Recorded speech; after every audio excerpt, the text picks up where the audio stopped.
Telugu Desam party వాళ్ళ మూతపడింది వెబ్సైట్లో. ఈ వాస్తవాలన్నీ బయటకు వచ్చాక రేపు మూతపడేది తెలుగుదేశం పార్టీ కూడా. ఇంకొకటి అడుగుతున్నాను, ఇవాళ ఐటీ శాఖ మంత్రి పేరుకి, కానీ వాడు బయటకు వచ్చి ఎందుకు మాట్లాడండి? మాట్లాడితే ట్వీట్లో ఇంట్లో కూర్చొని ముసుగేసుకుని కూర్చున్నాడో ముసుగు తీసుకుని కూర్చున్నాడో మనకు తెలియదు. మాట్లాడితే ట్వీట్లు. నువ్వు ఒక మంత్రివి, ఈ రాష్ట్ర ప్రజలకు సంబంధించి బాధ్యత వహించేటటువంటి వాడివి, బయటకు ఎందుకు ముఖం చూపించవు? పైగా స్టాన్ఫోర్డ్ యూనివర్సిటీలో చదువుకున్నా ఉంటారు. ఒక మంత్రి అయి ఉండి ట్వీట్లతోటి రకరకాలుగా ఇష్టం వచ్చినట్టు భాష ఉపయోగించి మాట్లాడడమే తప్ప బయటకు వచ్చి ఎందుకు మాట్లాడడం లేదు ఈ వీరుడు సూర్యుడు అని అడుగుతున్నాం. అసలు బ్లూ ఫ్రాక్ ఈ లోకేషే. ఆ బ్లూ ఫ్రాక్ బయటకు రాకుండా చుట్టూ ఉన్న కప్పలన్నీ బెగబెగలాడుతున్నాయి. ఇది ఈరోజు తేల్చాల్సినటువంటి విషయం. దయచేసి అందరినీ కూడా అర్థం చేసుకోమని కోరుతూ ఉన్నాను.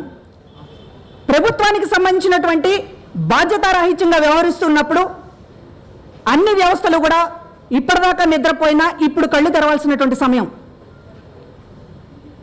దయచేసి రాష్ట్రంలో ఏం జరుగుతుందో అందరినీ గమనించమని చెప్పి కోరుతూ ఉన్నాం. ఒక అన్యాయాన్ని ప్రశ్నిస్తున్నాం. ఈ రోజున డబుల్ ఓటింగ్ ఏంటి, 50 లక్షల దొంగ ఓట్లు ఏంటి, ఒక చిన్న 13 జిల్లాలకు సంబంధించినటువంటి రాష్ట్రంలో ఇంత అరాచకం జరుగుతూ ఉంటే దానికి ఫామ్ 7లు ఇచ్చి ఈ అరాచకాన్ని పరిశీలించమని ఎన్నికల సంఘాన్ని కోరుతూ ఉంటే దాన్ని తప్పుపడుతున్నారు వీళ్ళు. ఎవరైతే న్యాయం కోసం పోరాడుతున్నారో వాళ్ళని ఒక ద్రోహులుగా చిత్రించేటటువంటి ప్రయత్నం చేస్తున్నారు.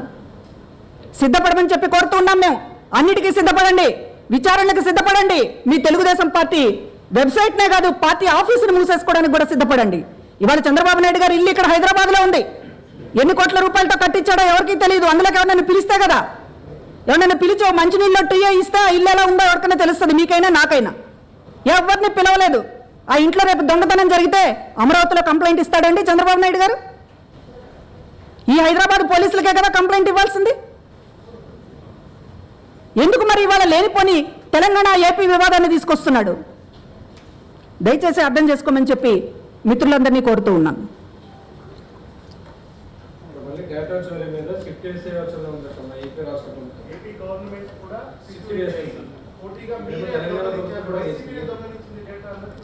చంద్రబాబు గారు సిట్లు ఇప్పుడు ఎన్ని చూసి ఉంటామండి రాష్ట్రంలో? ఎన్ని సిట్లు వేశారు ఆయన? గోదావరి పుష్కరాలలో 30 మంది చనిపోతే దాని మీద వేసినటువంటి కమిషన్ రిపోర్ట్ ఇంతవరకు ఎవరికీ తెలియదు. సదావర్తి భూములకు సంబంధించినటువంటి దాని మీద ఎంక్వైరీ రిపోర్ట్ ఏమైందో తెలియదు. జగన్మోహన్ రెడ్డి గారి మీద హత్యా ప్రయత్నం జరిగితే వేసినటువంటి సిట్ ఏంటో దాని బండారం ఏంటో అందరికీ తెలుసు. వైజాగ్ భూముల కుంభకోణం జరిగితే బీజేపీ ఎమ్మెల్యే విష్ణుకుమార్ రాజు గారు అడుగుతున్నారు, మేం కాదు అడుగుతున్నది. ఆ రోజు అడిగారు ఆయన, ఆ సిట్ దర్యాప్తు బయట పెడితే మొత్తం తెలుగుదేశం ప్రభుత్వం ఉన్న క్షణాన్ని కూలిపోతుందని. మీ కింద ఉన్నటువంటి పోలీసులే మీ మచ్చలని కప్పిపుచ్చలేక బండారం బయట పెడుతుంటే ఆ నివేదికల్ని తొక్కి పెడతా ఉన్నారు. ఒక్క సిట్టు నివేదికనైనా బయట పెట్టారా మీరు చంద్రబాబు నాయుడు గారు? ఇంకొక సిట్టు వేయటానికి సిట్టు అనడానికి మీకు సిగ్గు అనిపించడం లేదా? ఏ సిట్టు మీద మీరు యాక్షన్ తీసుకున్నారు ఇంకొక సిట్టు వేయడానికి? సిట్లు పోటీకా ఇవి?